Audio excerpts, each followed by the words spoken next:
Baik, terima kasih atas waktu yang telah diberikan. Sebelum saya menyampaikan poin argumentasi saya akan memberikan komparasi terlebih dahulu terhadap apa yang telah disampaikan oleh tim sebelumnya.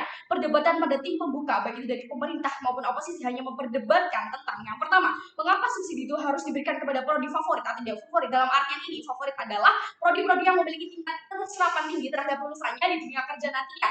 Seharusnya arah dari perdebatan ini lebih menjawab beberapa pertanyaan esensial yang akan kami jelaskan di argumen kami nanti. Menurut kami, tim pemerintah pembuka hanya pada di skenario terburuk jika pemerintah mempunyai dana yang terbatas karena pandemi. Namun di tim kami, meskipun tidak di kondisi pandemi, kita akan tetap mewajibkan untuk memberikan subsidi itu kepada prodi-prodi yang favorit. Lalu yang kedua, dari tim pembuka juga tidak ada parameter yang jelas tentang prodi yang memiliki tingkat keterserapan tinggi dari lulusan untuk di dunia kerja nantinya. Maka kami sebagai tim pemerintah pemenutup akan menjelaskan mengenai parameter tentang prodi yang memiliki tingkat keterserapan tinggi di dunia kerja nantinya, bahwa yang dimaksud dengan prodi tersebut adalah prodi-prodi yang lulusannya sesuai dengan lapangan pekerjaan yang ditentukan oleh pemerintah. Contohnya, ketika kita lebih fokus pada teknik industri, karena memang saat ini banyak industri-industri yang berdiri di negara ini daripada ketika kita memasuki prodi agrikultur yang memang sangat sedikit di lapangan pekerjaannya. Lalu saya menyampaikan bidasan-bidasan terhadap apa yang telah disampaikan oleh tim pembuka posisi yang pertama. Mereka mengatakan dengan tidak adanya subsidi itu, maka profit yang didapatkan oleh prodi-prodi yang tidak populer, mereka akan mendapatkan profit yang rendah karena dengan rendahnya profit yang dimiliki, maka dapat berpengaruh pada rendahnya minat mahasiswa untuk masuk ke prodi tersebut. Baik, kami mengatakan bahwa profit itu tetap ada meskipun kecil untuk beberapa prodi yang tidak difavoritkan atau tidak populer, karena memang hal itu sesuai dengan jumlah dari mahasiswanya dan hal tersebut dapat mengcover dari jumlah mahasiswa. Hal ini merupakan pragmatis yang salah dari tim oposisi ketika mereka mementingkan profit daripada mementingkan kewajiban mereka sebagai perguruan tinggi atau sebagai prodi untuk menjamin mahasiswanya dapat lulus dan mendapatkan pekerjaan yang layak bagi mereka. Hal yang kedua, mereka mengatakan bahwa prodi yang tidak populer itu juga penting karena itu akan berdampak pada pengembangan keilmuan terbaru di masa depan. Kami mengatakan di sini beberapa kasus yang tidak terduga itu masih bisa di cover oleh prodi-prodi favorit atau prodi yang setelah ada sebelumnya. Contohnya, ketika di pandemi ini adanya virus tersebut, harusnya subsidi itu bisa diberikan kepada jurusan kedokteran yang akhirnya mereka dapat melakukan penelitian lebih lanjut dan itu lebih efektif situasinya daripada harus membuka prodi baru dengan keilmuan baru yang akhirnya itu membutuhkan waktu yang lama dan biaya yang lama. Contohnya misalnya kita membutuhkan profesor-profesor yang memiliki keilmuan yang tepat di prodi tersebut. Lalu memasuki poin argumentasi saya.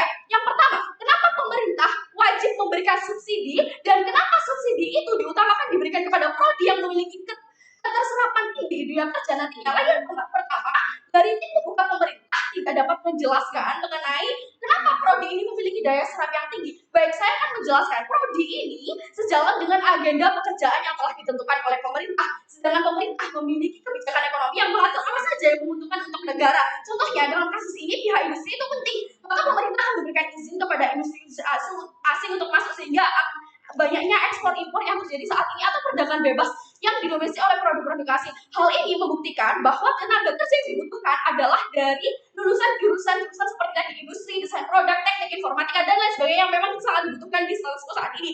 Lalu layer yang kedua, kenapa pada akhirnya pemerintah ini wajib memberikan subsidi kepada prodi-prodi dengan tingkat keterserapan lulusan yang tinggi di dunia kerja nantinya? Alasan yang pertama, subsidi di kami itu merupakan bentuk kompensasi dari monopoli kebijakan yang dilakukan oleh pemerintah. Kenapa prodi tersebut butuh dukungan dengan adanya subsidi itu? Alasan yang pertama atau benefit yang pertama dari prodi itu, seperti yang kita tahu, dengan adanya tingkat kompetisi yang tinggi dari prodi yang difavoritkan itu, maka hal ini akan membuat betapa sulitnya untuk memasuki prodi-prodi dengan persaingan yang ketat atau prodi-prodi yang difavoritkan. Contohnya, kita berbicara tentang prodi kedokteran di masa sebelum COVID ini saja atau di masa sebelum pandemi, kedokteran ini sudah menjadi prodi favorit dengan jalan masuk yang memang sulit untuk dicapai, apalagi setelah COVID di mana kita membutuhkan banyak tenaga yang lebih tinggi, sehingga dengan adanya subsidi ini dapat mengcover biaya untuk pendidikan yang difavoritkan akan lebih rendah, maka pemenuhan pada kompetisi ini akan dapat dijalankan lebih cepat dengan adanya subsidi tersebut. Lalu benefit yang kedua untuk orang-orang atau mahasiswanya, maka persaingan tidak tersegmentasi dengan hanya pada orang-orang yang memiliki privilege saja atau mereka yang memiliki keuntungan, misalnya orang-orang yang berduit, sehingga hal ini akan membuat nantinya di tim kami orang-orang yang tidak mampu di tim kami mereka tetap bisa untuk mengembangkan dirinya di bidang tersebut. Contohnya mereka tetap bisa memasuki bidang kedokteran atau teknik industri dengan biaya yang lebih rendah dengan adanya bantuan subsidi tersebut. Lalu lagi yang ketiga, kenapa akhirnya pekerjaan yang ada saat ini sangat bergantung pada prodi-prodi yang memiliki tingkat keterserapan lulusan di dunia kerja yang tinggi atau prodi yang favorit? Yang pertama, perusahaan atau lapangan pekerjaan itu sangat berdasarkan pada profil. Oleh karena itu, mereka butuh tenaga kerja yang sangat berkualitas. Ketika jurusan tersebut tidak disubsidi, maka tidak akan ada fasilitas-fasilitas yang mendukung capaian dari mahasiswa tersebut sehingga mereka akan menjadi mahasiswa yang lebih berkualitas. Lalu yang kedua, penyerapan atau penerimaan perusahaan terhadap individu itu tidak hanya didasarkan pada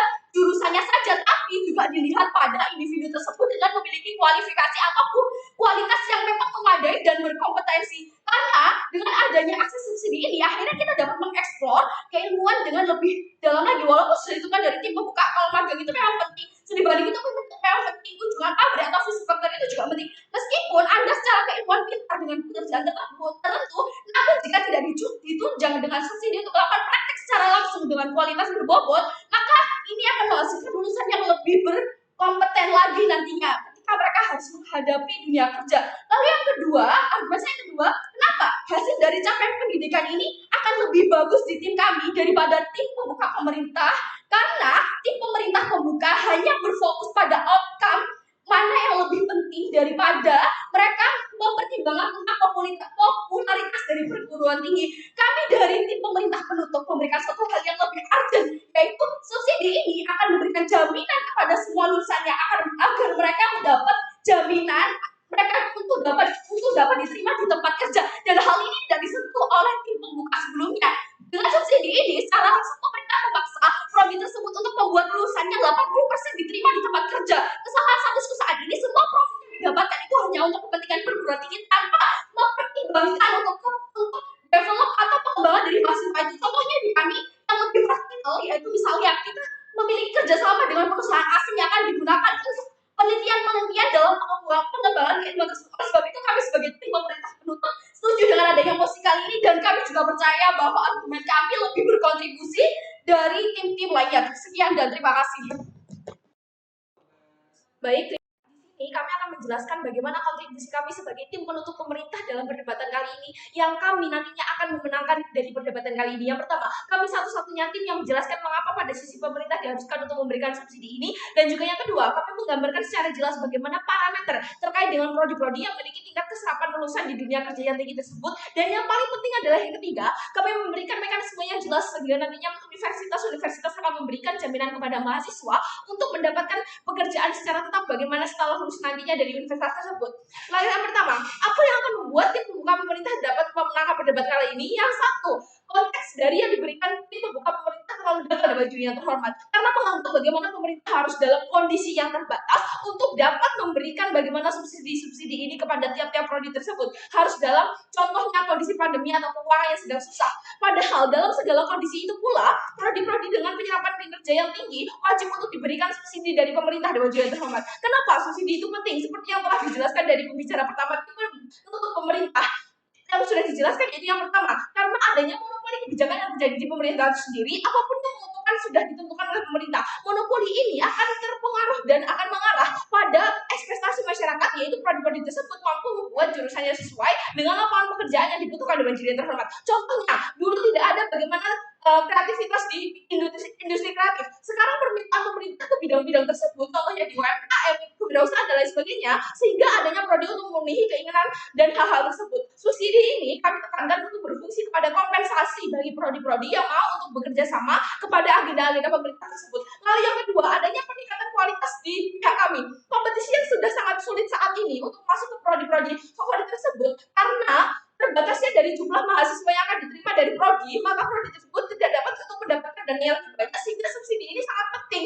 untuk bagaimana meningkatkan dari kuantitas yang lebih baik lagi untuk prodi dalam menerima mahasiswa yang dibutuhkan dalam lapangan pekerjaan tersebut. Maka kami percaya bahwa ketika adanya hal-hal subsidi ini akan sangat membuka lebar bagaimana kuantitas yang sangat besar dibutuhkan dalam penyerapan tenaga kerja yang ada di masyarakat. Kompetisi ini yang akan semakin meningkat dari terbatasnya jumlah mahasiswa yang diterima pada prodi, sehingga tidak dapat memenuhi bagaimana permintaan lapangan pekerjaan yang akan ada di status quo dan memberinya di wajah terhormat. Dan kompetisi ini akan semakin tidak sehat karena akan ada orang-orang yang dengan memiliki privilege tentu untuk dapat masuk ke prodi-prodi yang memiliki tingkat keserapan lulus yang tinggi ketika tidak adanya subsidi ini Dewan Juri yang terhormat. Dan kami dapat menyimpulkan bahwa pembuka pemerintah hanya menjelaskan mengapa prodi harus sesuai dengan permintaan pekerjaan kemudian diberi subsidi tanpa menjelaskan mengapa pemerintah dalam eksklusivitasnya untuk memberikan subsidi ini Dewan Juri yang terhormat. Kami dengan jelas menggambarkan eksklusivitas ini dari pemerintah memberikan subsidi karena yang pertama dari adanya monopoli dari pemerintah tersebut dan yang kedua adanya bagaimana meningkatkan kompetisi dari penyerapan mahasiswa dalam universitas tersebut Dewan Juri yang terhormat. Lalu yang kedua, tim pembuka pemerintah mengatakan bahwa mereka memberikan subsidi karena adanya latar belakang seperti membantu, apresiasi dan juga evaluatif, namun mereka gagal untuk dapat menjelaskan dengan rinci bagaimana dari proses apresiasi dan juga evaluatif tersebut mampu untuk menjamin dari tiap-tiap prodi untuk dapat memastikan bahwa mahasiswa lulusan prodi tersebut mendapatkan pekerjaan yang layak di masa depan mereka Dewan Juri yang terhormat. Dalam skenario kami telah tergambar dengan jelas bagaimana sistem dari pemerintah yang nantinya tidak apa-apa ketika mereka memaksa untuk adanya jaminan penerimaan kerja oleh mahasiswa lulusan prodi mereka. Lalu kami juga memberikan beberapa respon terhadap tim oposisi sehingga nantinya tim oposisi tidak dapat memenangkan perdebatan kali ini. Yang pertama, tim oposisi mengatakan bahwa prodi tanpa subsidi akan tertinggal dari yang mendapatkan subsidi. Dari skenario yang kami berikan justru akan memberikan progres di kami tanpa adanya subsidi yang diberikan pemerintah ke prodi-prodi yang tidak menyerahkan kerjanya Dewan Juri yang terhormat. Yang pertama, perguruan tinggi bersifat pragmatis karena mereka ingin berkompetisi dengan yang lainnya Dewan Juri yang terhormat. Dosen pun akan memberikan segala hal yang terbaik bagi mereka. Penelitian-penelitian yang dilakukan dan juga kurikulum terus-menerus diperbarui dengan status quo Dewan Juri yang terhormat. Hal tersebut akan tetap diraih tanpa adanya subsidi karena setiap prodi dan dalam perguruan tinggi tersebut mereka akan menentukan bagaimana yang terbaik untuk mereka dapatkan Dewan Juri yang terhormat. Lalu yang kedua, progres sedikit pada skenario terburuk kami. Hal ini pun akan sangat baik Dewan Juri yang terhormat sehingga tetap dapat menjangkau karena lulusan prodi yang memang tidak mendapatkan tingkat penyerapan rendah. Contohnya saja dari adanya penyerapan tenaga kerja di bidang sastra. Bidang sastra yang sangat sedikit padahal pemerintah juga telah mensubsidi di bidang sastra. Contohnya, ketika hal ini tetap diberikan maka akan menimbulkan bagaimana pengangguran yang lebih banyak lagi dalam status quo Dewan Juri yang terhormat. Lalu yang kedua, tim oposisi mengatakan bahwa ilmu-ilmu yang tidak populer penting untuk disubsidi karena mereka percaya bahwa hal tersebut dapat mengatasi kasus yang tidak terduga dalam status quo Dewan Juri yang terhormat. Hal ini sebenarnya tidak benar karena seperti pembicaraan pertama telah jelaskan di tim penutup pemerintah yang pertama, prodi-prodi tersebut sudah telah di-cover oleh prodi-prodi yang ada, prodi-prodi favorit dan juga prodi yang memiliki bagaimana darah serap yang tinggi pada pekerjaan untuk dapat menangani kasus-kasus tidak terduga yang kemungkinan dapat terjadi dalam masa depan. Contohnya, industri kreatif ini yang tidak semua memiliki di tiap-tiap prodi versus dengan adanya teknik industri yang ada di semua fakultas rata-rata di perguruan tinggi. Prodi pragmatis karena mereka tentu tidak mau untuk membuka lagi prodi-prodi baru padahal hal tersebut bisa disesuaikan karena hal tersebut bisa dimasukkan bagaimana dalam mata kuliah dalam kurikulum yang masuk ke berbagai prodi-prodi terintegrasi tersebut Dewan Juri yang terhormat. Yang kedua, ini akan jauh lebih menguntungkan di pihak kami karena prodi-prodi baru tersebut akan banyak memiliki waktu untuk berkembang pada kebutuhan status quo. Maka akan ada bagaimana tekanan dari pemerintah untuk mengevaluasi berapa lulusannya yang telah terserap pada lapangan pekerjaan dan ini tentu akan memberatkan dari prodi-prodi tersebut Dewan Juri yang terhormat. Dampak jika subsidi ke prodi yang tidak tinggi penyerapan kerjanya di dalam masyarakat juga akan bisa berdampak buruk kepada prodi tersebut karena prodi padahal sudah disubsidi tapi kualitasnya masih sama saja dan tidak berkembang, bahkan lebih buruknya lagi tidak dapat memenuhi bagaimana dari adanya standar dari penyerapan tenaga kerja yang ada pada status quo. Dengan adanya skenario yang telah kami tawarkan sebagai kami tim penutup pemerintah seperti yang sudah kami jelaskan, bahkan dalam skenario terburuk kami ketika kami memberikan subsidi ke prodi-prodi yang tertentu tersebut dengan parameter bagaimana banyaknya kelulusan dan bagaimana terjaminnya dari kelulusan mereka untuk mendapatkan pekerjaan dalam masa depan, kami percaya bahwa hal ini tetaplah baik pada skenario kami dan hal ini akan terus kami lakukan mengingat hal ini akan lebih eksklusif dibandingkan apa yang disampaikan oleh argumen-argumen dari tim pembuka. Maka kami dengan bangga untuk dapat memenangkan perdebatan kali ini. Terima kasih.